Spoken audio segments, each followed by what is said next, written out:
Amém? Efésios capítulo 4, verso 1. Amém. E você, querido irmão, vai fazer uma gentileza para mim. Não feche a sua Bíblia. Nós vamos ler e você vai permanecer com a sua Bíblia aberta, pois nós iremos ver os textos de uma forma discorrida e com a Bíblia aberta, com certeza vai haver uma maior compreensão. Efésios capítulo 4, verso 1. Vamos ler a palavra de Deus. Rogo-vos, pois eu, o prisioneiro no Senhor, que andeis de modo digno da vocação a que fostes chamados, com toda a humildade e mansidão, com longanimidade, suportando-vos uns aos outros em amor, esforçando-vos diligentemente por preservar a unidade do Espírito no vínculo da paz. Há somente um corpo e um Espírito, como também fostes chamados numa só esperança da vossa vocação. Há um só Senhor, uma só fé, um só batismo, um só Deus e Pai de todos, o qual é sobre todos, age por meio de todos e está em todos. E a graça foi concedida a cada um de nós segundo a proporção do dom de Cristo. Por isso diz: quando ele subiu às alturas, levou cativo o cativeiro e concedeu dons aos homens. Ora, que quer dizer subiu, senão que também havia descido até as regiões inferiores da terra? Aquele que desceu é também o mesmo que subiu acima de todos os céus, para encher todas as coisas. E ele mesmo concedeu uns para apóstolos, outros para profetas, outros para evangelistas e outros para pastores e mestres, com vistas ao aperfeiçoamento dos santos, para o desempenho do seu serviço, para a edificação do corpo de Cristo, até que todos cheguemos à unidade da fé e do pleno conhecimento do Filho de Deus, à perfeita varonilidade, à medida da estatura da plenitude de Cristo, para que não mais sejamos como meninos, agitados de um lado para o outro e levados ao redor por todos os ventos de doutrina, pela artimanha dos homens, pela astúcia com que induzem ao erro, mas, seguindo a verdade em amor, cresçamos em tudo naquele que é o cabeça, Cristo, de quem todo o corpo, bem ajustado e consolidado, pelo auxílio de toda a junta, segundo a justa cooperação da carne, efetua o seu próprio aumento para a edificação de si mesmo em amor. Vamos orar? Querido Deus, obrigado, Senhor, por esse privilégio. Fala, amado Senhor, aos nossos corações com verdade. Eu me escondo atrás do teu Santo Espírito, atrás da tua cruz, para que essa congregação possa ver, ó Pai, e ouvir somente aquilo que o Senhor tem preparado para ministração no coração, no âmago, no ser desta igreja. Louvado seja o Senhor, em nome de Jesus. Amém. Queridos irmãos, eu quero começar com vocês trazendo mais uma vez à tona o texto-chave que nós vamos trabalhar, que foi o tema proposto para a igreja sobre estes 79 anos. E nós vemos que, de uma forma fundamental, a primazia de todas as coisas é nós nos encontrarmos em Cristo, sendo Ele o nosso alvo, sendo Ele o nosso padrão. Entretanto, o capítulo 4, exclusivamente do livro de Efésios, ele vai trazer uma particularidade tal para a vida da igreja, porque se nós pegarmos a intenção paulina do livro de Efésios, juntamente com o livro de Colossenses, nós vemos certos paralelos. Entretanto, quando Paulo escreve a Colossenses, ele está de uma certa forma priorizando mostrar e demonstrar o caráter de Cristo, a perfeição de Jesus Cristo, quem Ele é, a sua obra, a sua redenção. Mas em Efésios, ele está trazendo para nós uma linguagem aonde a aplicação do Evangelho na pessoa de Jesus Cristo, ela tem que ser viva, santa e eficaz dentro da igreja. Então não há como uma igreja haver edificação sem que Jesus Cristo esteja no âmago de toda ela. Não há como uma igreja crescer espiritualmente sem que ela tenha um alvo a ser seguido e imitado, sendo este Jesus Cristo. Não tem como a igreja ser igreja, porque a igreja só existe porque Cristo é a pedra e o fundamento, e é propósito do próprio Deus. Então não existe igreja longe de Cristo, não existe crescimento longe de Cristo, não existe absolutamente nada do âmago da igreja se Deus não estiver presente. Essa é uma coisa fundamental que eu e vocês precisamos entender. Jesus Cristo é todo o fundamento da igreja. Mas em Efésios nós vamos ver como esse fundamento ele é aplicado. E é exatamente esse o foco de Paulo em Efésios, é trazer os ensinamentos práticos de colocar Cristo como alvo das nossas vidas e alvo da nossa igreja. E a pergunta que nós temos que fazer é: como nós vamos ser cheios de Deus? Como nós vamos exercitar essa plenitude em Cristo? Como? Quais razões? Para onde andar? Como vamos fazer? E Paulo ele responde todas essas perguntas, porque o livro de Efésios é um livro prático. E uma coisa eu quero que você aprenda de uma vez por todas, queridos irmãos, que é o âmago da igreja, é um princípio tão forte do ser igreja, que se nós nos dispersarmos deste princípio e não vivermos esse princípio, nós abandonamos o verdadeiro significado de corpo. Uma coisa, preste atenção nisso, porque isso vai ser a base de tudo aquilo que nós vamos discorrer. Mediante a manifestação da graça de Deus em Cristo, vemos que cada pessoa possui um papel ativo na manutenção e edificação do corpo de Cristo. Todos nós, queridos irmãos, temos um papel ativo para o bom andamento da manutenção da igreja e do seu crescimento. Nós não podemos cair no erro de achar que, o Senhor Jesus é o fundamento e nós ficarmos inertes, esperando que caia um anjo do céu e faça aquilo que nós devemos fazer. Coisas que já estão escritas na palavra de uma forma clara, que muitas vezes o povo de Deus e a igreja de Deus negligencia, e os anos se passam, e a igreja olha para trás e fala assim: nós estamos na mesma coisa, não muda nada, não vivemos o extraordinário de Deus. Mas uma coisa é clara: Deus ele é o fundamento, mas todos nós temos um papel ativo para o crescimento e para a edificação da igreja. E é exatamente sobre estes princípios que eu quero mostrar a vocês. E eu quero, com a sua Bíblia aberta, retomar mais uma vez o texto, no verso de número 7 ao verso de número 10. O texto nos fala o seguinte: e a graça que foi concedida a cada um de nós segundo a proporção do dom de Cristo. Por isso se diz: quando ele subiu às alturas, levou cativo o cativeiro e concedeu dons aos homens. Ora, que quer dizer subiu, senão que também havia descido até as regiões inferiores da terra? Aquele que desceu é também o mesmo que subiu acima de todos os céus, para encher todas as coisas.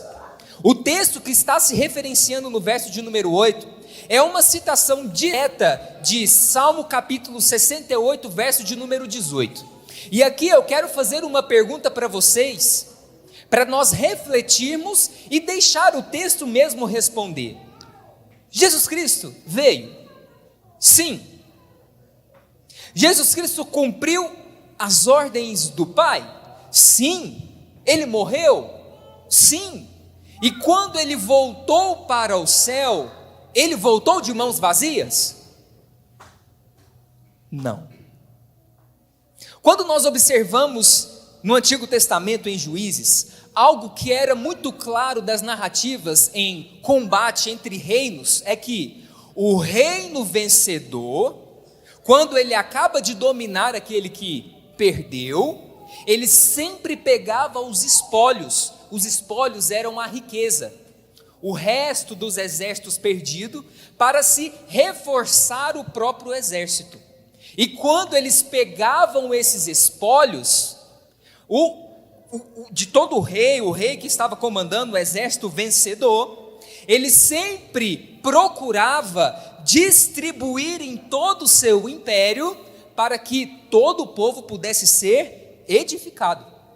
E Deus, na pessoa de Jesus Cristo, quando veio, por mais que ele morreu, e quando nós vemos no Evangelho, pessoas passavam e ele estava cravado na cruz e diziam, ele perdeu.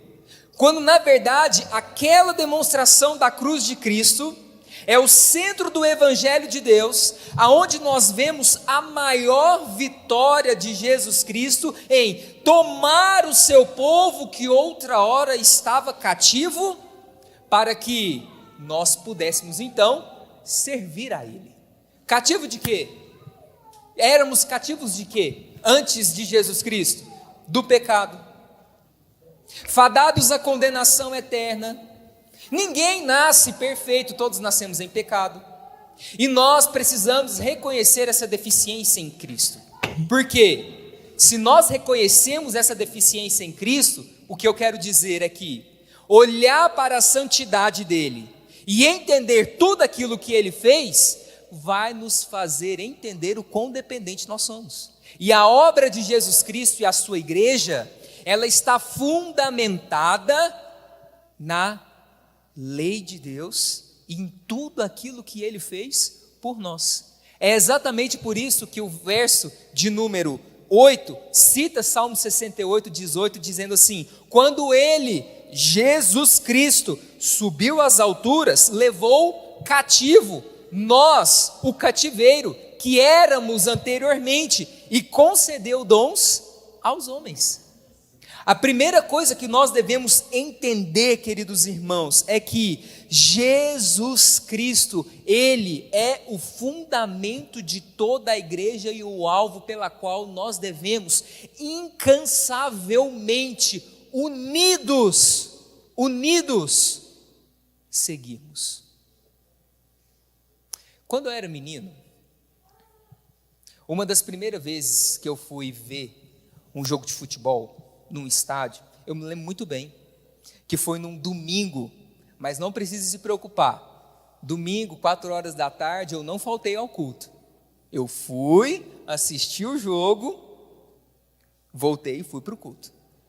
Mas quando eu era criança, eu não entendia muito bem o que estava acontecendo, mas refletindo sobre esse texto, eu lembrei de algo que foi muito intrigante naquele dia, porque nós tínhamos ido para o estádio um pouco mais cedo, na esperança de nós conseguirmos um bom lugar, na esperança de nós não pegarmos muito trânsito.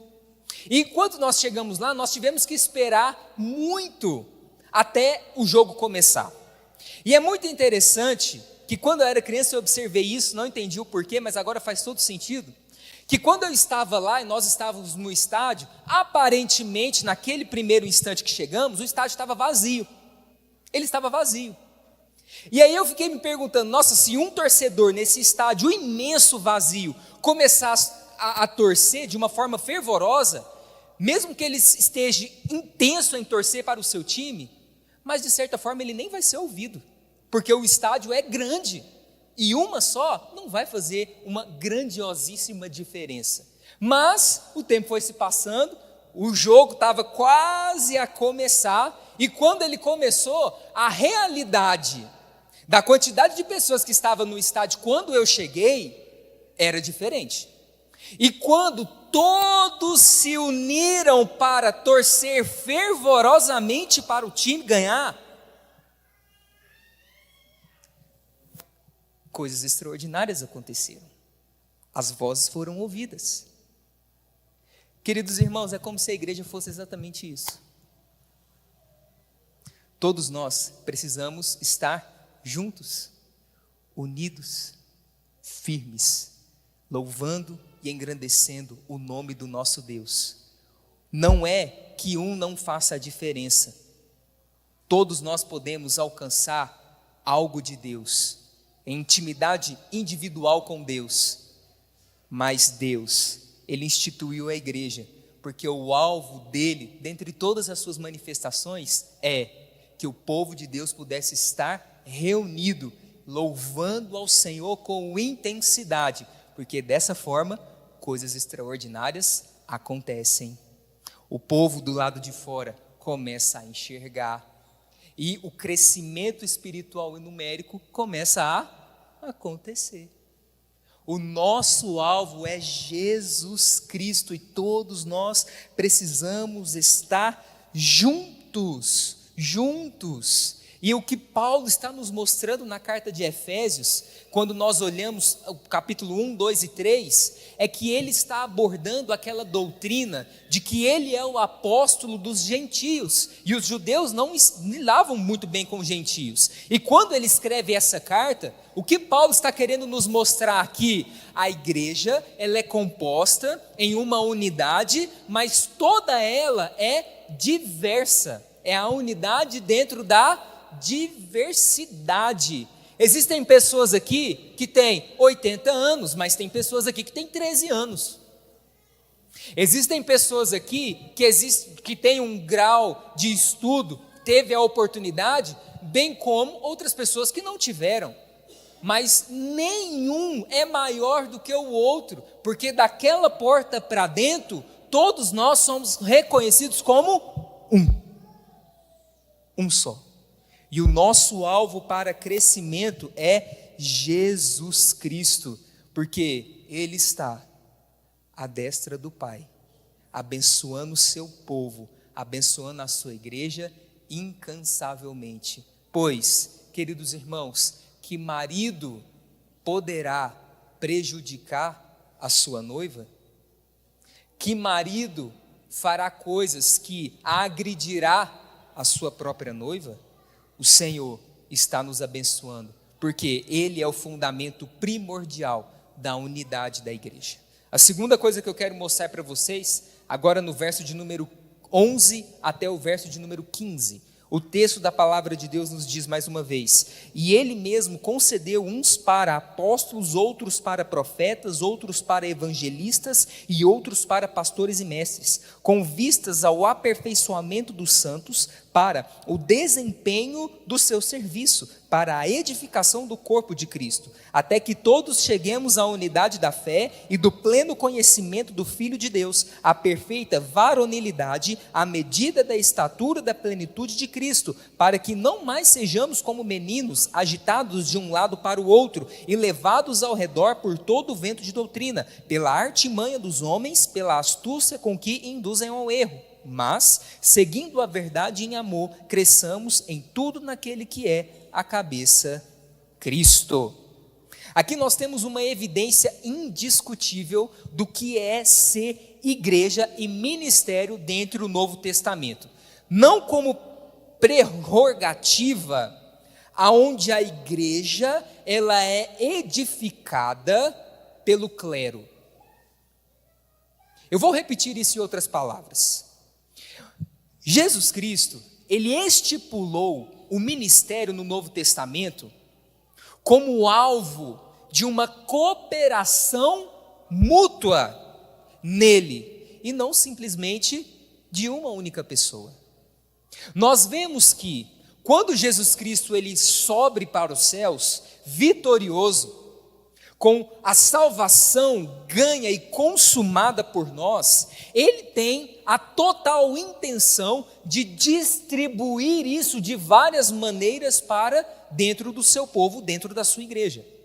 E uma das maneiras que Deus praticamente distribui aquilo que Ele ganhou é ofertando, concedendo pela graça dons para cada um de nós, para que nós possamos então, unidos, edificar a igreja. Nós não podemos, queridos irmãos, cair no erro de achar que não temos dons ou talentos que não possam evidentemente servir ao Senhor. Isso é impossível, porque todos aqueles que estão em Cristo, todos aqueles que são salvos verdadeiramente, Deus assim o dota com pelo menos um dom, para que a igreja toda pudesse ser edificada por ela. E nós precisamos encontrar este dom. Entretanto, eu quero mostrar para vocês que no verso de número 11, Paulo fala de pastores, mestres, e quando você e nós lemos esse texto, às vezes a gente até pode se limitar no seguinte: então Deus ele comunica a sua graça concedendo dons de oficiais. Então, se eu não for pastor, se eu não for mestre, tá tudo bem, eu não tenho nenhum tipo de responsabilidade sobre isso. Entretanto, por mais que Paulo tenha essa intenção de mostrar estes ofícios maiores dentro da igreja, maiores não no sentido de que um é melhor do que o outro, mas de uma autoridade, de uma exigência maior, o que Paulo está querendo dizer aqui, e eu concordo muitíssimo, até mesmo com a citação do Dr. William Hendricks, quando ele vai apontar nesse texto, que na verdade, ele pode até mesmo estar dizendo sobre oficiais, ofícios de liderança, mas ele está falando exatamente sobre o sacerdócio universal dos crentes, aonde todos nós somos dotados por Deus para um trabalho no Senhor. Não é que se você não é pastor, ou mestre, ou profeta, ou evangelista, você é um inútil dentro da igreja. Não é porque não tem esse ofício de liderança que Deus não o dotou para algum trabalho e também não vai requerer de você algo que você faça. Porque os crentes, todos que estão em Deus, o Senhor nos abençoa com profundidade. E nós temos, sim, dentro de nós, algo para oferecermos para o Senhor, que nós não podemos negligenciar, porque Ele vai cobrar isso de nós. O exemplo e uma ilustração clara é simples. Supondo-se que uma pessoa foi chamada para ser pastor, e através desse ministério, ele iria alcançar várias pessoas, mas em determinado momento da vida, ele, por mais que entendeu esse chamado, ele não se dobrou, ele não se ofertou, se ofereceu. Será que Deus não vai cobrar isso dele? E assim acontece com todos nós. Nós precisamos entender isso. Todos nós podemos, de uma forma unida em Jesus Cristo, edificar a igreja. E aí, o outro verso, o verso de número 12, vai nos trazer duas finalidades pela qual Deus usa cada um de nós. Preste atenção nisso. Existem duas finalidades pela qual Deus, ao distribuir dons no meio da sua igreja, utiliza e nos usa cada um de nós. Primeiro, verso de número 12, para o aperfeiçoamento dos santos para o desempenho do seu serviço, para a edificação do corpo de Cristo. E a segunda finalidade pela qual Deus usa a unidade dentro da igreja, verso de número 13, para que todos cheguemos à maturidade plena onde Jesus Cristo é o padrão absoluto e perfeito a ser seguido. Note, se Deus nos usa e nos dota com dons para servir a sua igreja, todos nós somos responsáveis pela edificação do corpo de Jesus Cristo, e não somente o pastor, não somente o líder de louvor, não somente o líder do ministério de missões, não somente o corpo diaconal da igreja. Todos nós somos dotados por isso, queridos irmãos, para vivermos uma plenitude em Cristo, uma unidade na diversidade, para que todos nós possamos chegar à perfeita santidade como Deus é. Um diamante, ele não pode ser lapidado, ele não vai ser lapidado se nós passarmos incansáveis papéis neles, ou um simples pano. Um diamante, ele somente é lapidado com outro diamante. E nós precisamos entender nessa ilustração que todos nós, nas nossas falas, nas nossas conversas, no culto público, nós utilizamos desses dons para a edificação da própria igreja, para a edificação e construção do próprio corpo de Cristo. E todos nós devemos estar juntos, unidos. Eu quero trazer uma ilustração para vocês neste sentido, que eu não sei quantos já assistiram esse filme ou leram essa literatura, que foi escrito baseado na fé cristã. Aquele livro, aquela série de contos das Crônicas de Nárnia. E as Crônicas de Nárnia, ela mostra exatamente isso que eu estou querendo mostrar para vocês à luz deste texto. As Crônicas de Nárnia traz algo muito interessante. Crianças humanas se unindo a criaturas mágicas, se unindo a Aslan, onde é a referência máxima do Deus nessa história, para se unirem juntos com diversidade para derrotar uma feiticeira, derrotar todo o mal. E mesmo que em determinado momento eles estejam dispersos, não juntos, mas todos estão unidos na esperança em Aslan, em Deus, para a edificação e o crescimento e o bom andamento de todo o reino esse chamado Nárnia. Isso está ilustrado, queridos irmãos, em tudo aquilo que nós vemos, e nós precisamos entender que nós vivemos essa realidade no meio da igreja, aonde a diversidade se une em uma unidade com o alvo a Cristo, para alcançarmos o aperfeiçoamento dos santos e a maturidade no pleno conhecimento da pessoa de Cristo. É somente esse o foco pela qual nós estamos aqui. É somente esse o objetivo pela qual a PIB de Santa Rosa, ela é viva há 79 anos, ou a PIB de Patos de Minas há 53 anos, ou a PIB de Uberaba por mais de 60 anos, um único alvo, o aperfeiçoamento daqueles que estão aqui, para que todos nós possamos um dia, chegarmos à plenitude 100% absoluta, em vivermos do lado do nosso Deus, do lado do nosso Jesus, para a eternidade. É isso que nós precisamos entender.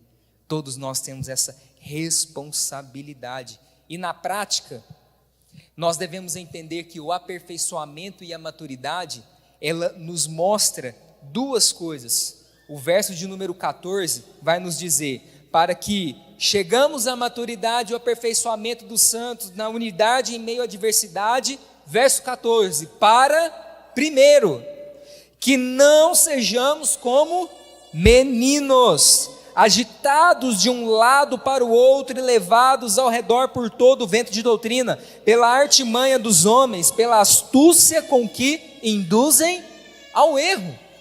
A primeira coisa que acontece, queridos irmãos, quando nós chegamos a esse aperfeiçoamento pleno em Jesus Cristo, é que nós já não nos comportamos mais como meninos e nós não somos levados por doutrinas vãs. A própria Escritura nos mostra que o fim dos tempos, coisas essas que nós já estamos vivendo, as pessoas elas irão usufruir daquilo que aconchegam os seus ouvidos e não aquilo que é a verdade. Mas Jesus Cristo nos conduz a esse aperfeiçoamento em distribuir os dons no meio da igreja, para que nós não possamos cair no erro de seguirmos heresias e essas heresias nos condenarem posteriormente. Note que todos nós possuímos um papel ativo nisso, entretanto a base sempre é Jesus Cristo e toda a sua obra por nós. Nós somos secundários, mas Jesus Cristo, Ele é primário e o corpo de Cristo, o corpo da igreja. E a segunda coisa pela qual Deus distribui os dons na unidade, meio à diversidade da igreja, verso de número 14, uma proposição afirmativa: mas, seguindo a verdade em amor, cresçamos em tudo naquele que é a cabeça, Cristo. Na prática, aperfeiçoamento leva a nós não sermos levados por vãs doutrinas e nos conduz em verdade e amor. E aqui eu quero fazer uma ênfase com vocês. Queridos, a verdade sem amor, ela é brutalidade. Mas amor sem verdade, ela é hipocrisia. A igreja de Deus, ela tem que ser um equilíbrio em tudo isso. Sabe qual que é o maior problema do século em qualquer coisa que se faça? Em qualquer relacionamento, seja ele entre familiar, empresarial, qualquer coisa que se faça. William Hendricks cita isso. O grande inimigo dos que lutam contra um ministério bem-sucedido, e eu não estou falando do ministério pastoral, eu estou falando do ministério da igreja. O maior inimigo que o ministério da igreja enfrenta, que não deixa ela ser bem-sucedida, é deixar a verdade comprometer-se com a mentira. Isso estraga qualquer igreja, isso estraga qualquer comunhão, e mesmo que estando na verdade, mas não em amor. Queridos, é ruim demais nós vemos uma igreja que ela é fortemente amparada numa doutrina bíblica sólida, mas ela não se preocupa com a vida do outro. Nós não nos preocupamos se estão passando fome, se perderam o emprego, nós podemos ajudar. Nós não perguntamos como que foi a semana, mas na hora de pregar a verdade e a igreja, ou o corpo da igreja se tornar um verdadeiro juiz, é na hora. Isso é farisaísmo. Olha só o que aconteceu com a mulher adúltera em João capítulo 8. A verdade, ela tem que ser pregada e vivida em amor. A maturidade leva isso em nós. Nós adquirimos a sabedoria, mas, queridos irmãos, amarmos uns aos outros, como Deus amou a sua igreja. Nos doarmos uns aos outros, como Cristo amou a sua igreja em 1 João 3,16. 1 João, não João 3,16. 1 João 3,16 nos fala isso. A igreja, ela tem que ser amorosa, queridos irmãos. A igreja, ela precisa entender isso. E nós precisamos cada vez mais entender que intelectualidade sem piedade mata qualquer coisa. Nós precisamos exercer a verdade em amor, nos importarmos uns com os outros, nos importarmos, porque esse é um ofício de Deus, porque Deus, ele é amor, e assim nós devemos proceder. Amar não é simplesmente um sentimento ou uma empatia por outro. Amor é execução, é perguntarmos se está tudo bem, é nós darmos um bom dia e uma ótima conversa, uma conversa que edifica. Será que dentro das nossas igrejas, não estou falando das 79 anos da PIB de Santa Rosa, eu não conheço como que é o proceder de vocês, mas esse é um chamado para todas as igrejas e nos leva a uma reavaliação. Será que nós estamos divididos aqui dentro? Será que nós estamos preconizando aqui, lá em Patos, em Uberaba, será que nós estamos preconizando a verdade, sendo ela absoluta, mas divididos? Sem amor, sem cooperação mútua entre os crentes?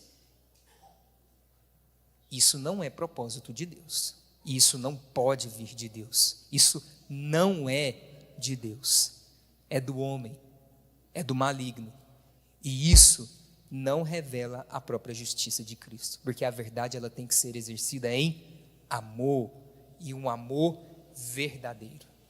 A última coisa que eu quero mostrar para vocês, verso de número 16, o texto assim nos diz: de quem todo o corpo, bem ajustado e consolidado pelo auxílio de toda junta, segundo a justa cooperação de cada parte, efetua o seu próprio aumento para a edificação de si mesmo em amor. Uma afirmativa é clara aqui. Assim como um corpo humano ligado pelas juntas, um membro a outro, cresce de uma forma normal e saudável, assim é a igreja de Cristo, onde todos cooperam, juntos entre si, para o crescimento. Jesus Cristo é a base desse crescimento, porque Ele é a fundação que liga todos para uma formação única. Eu quero trazer uma ilustração para vocês simples. Quando nós pegamos uma criança, um corpo humano normal, e nós vamos ver esse progresso, esse crescimento contínuo, cada membro, um braço com a estrutura corpórea no peitoral, bem como a perna junta na parte pélvica do nosso corpo, são membros distintos, aonde eles estão sempre ligados entre si, por uma junta, por uma articulação, que coopera e faz com que todo o corpo cresça de uma forma saudável e assim processa todos os seus movimentos. É como se nós fôssemos o corpo, os membros, um braço, uma perna, e aonde Jesus Cristo, sendo Ele o cabeça, é claro, mas Ele é aquele que entrelaça todas essas estruturas que fazem com que cada membro ele esteja unido e fortificado, e por essa união, todos conseguem fazer um movimento de edificação. Então a base de tudo é Jesus Cristo, mas nós temos o privilégio de sermos os cooperantes com a sua obra e o privilégio de sermos instrumentos nas suas mãos para que a igreja possa cada vez mais crescer espiritualmente e, por que não, numericamente? Mas, queridos, eu devo concordar com o comentarista quando ele fala assim, olha, no verso de número 16, cada parte do corpo ela é útil, necessária para o crescimento espiritual. Mas nós, por que não podemos falar que ele é numérico também? Entretanto, eu não posso deixar de discordar disso, porque isso é o que tenho experiências com a igreja, acredito que a primeira igreja de Passos está vivendo nesse sentido, e tudo para a honra e glória do nome do nosso Deus. Mas eu quero deixar uma coisa clara para vocês, porque às vezes a gente sempre pensa muito em números. O nosso olhar humano é sempre julgar o bom sucesso em olhar a quantidade de pessoas que tem dentro do hall de membros, quando na verdade isso não é verdade, é óbvio. Mas é plausível que nós queremos, que nós ansiamos pela igreja que ela cresça. É plausível isso não é errado.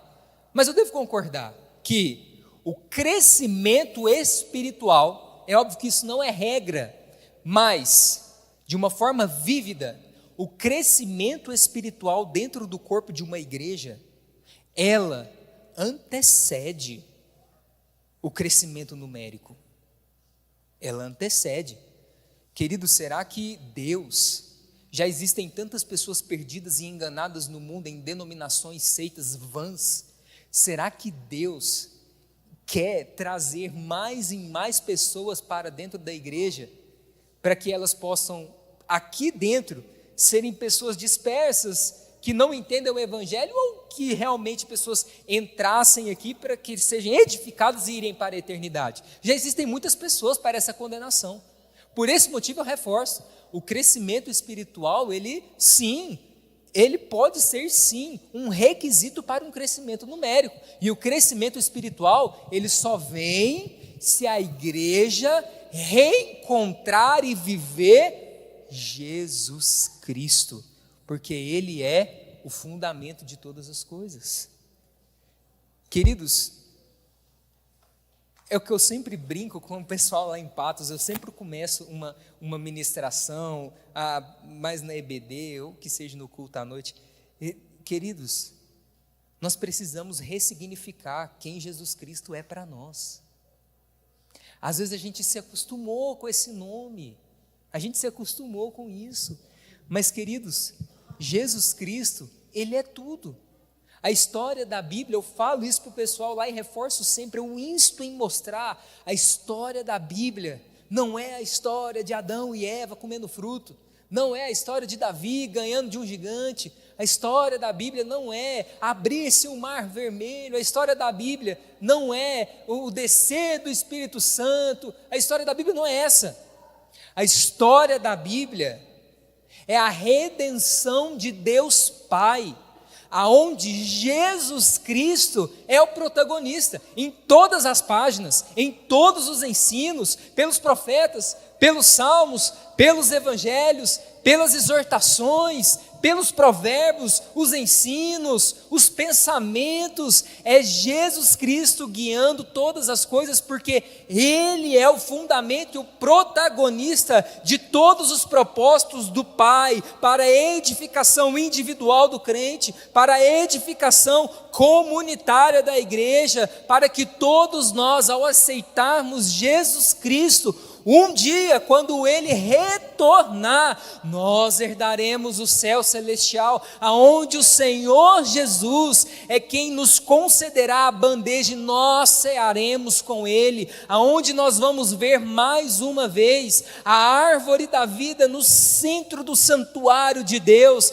aonde o trono de Jesus Cristo está lá no centro, aonde flui rios de águas vivas para toda a Nova Jerusalém, aonde não haverá sol, pois a glória de Deus, ela encherá todos os cantos com a sua iluminação, com a sua luz, e nós estaremos para a eternidade, usufruindo do seu amor, estando com Ele perto. Nós estaremos lá na Nova Jerusalém, no Santo dos Santos, aonde a manifestação de Deus, ela é máxima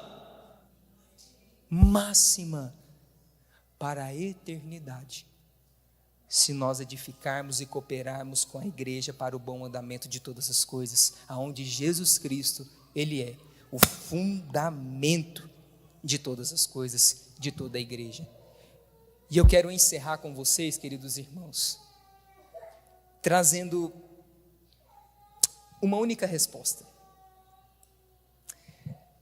Às vezes a gente é inclinado a achar, eu não sei se você já pensou assim, talvez sim, talvez não, mas às vezes a gente é inclinado a achar que a igreja não tem todas as coisas para elas serem edificadas. Às vezes falta uma pessoa aqui no ministério X, ou às vezes falta uma coisa aqui para que o bom andamento de toda a obra. Às vezes a gente acha que a igreja ela é insuficiente, aonde Deus, sabe, deixou uma pequena vírgula aqui ali faltar, e por isso que a igreja não cresce, é por isso que a gente não edifica, é por isso que a gente... Mas, irmãos, a distribuição de dons no meio da igreja, ela é perfeita. E eu quero encerrar com vocês, trazendo luz a um texto. Lá, vocês não precisam abrir, eu vou lê-lo. Mas lá em 1 Crônicas, capítulo 28, verso número 20 e 21, vai falar para Davi, falando para o seu filho Salomão, antes da construção do templo, algumas coisas muito interessantes. E eu vou encerrar chamando a sua atenção sobre esse texto. O texto fala assim: disse Davi a Salomão seu filho: ser forte e corajoso e fazer a obra. Não temas, nem te desanimes, porque o Senhor Deus, meu Deus, há de ser contigo.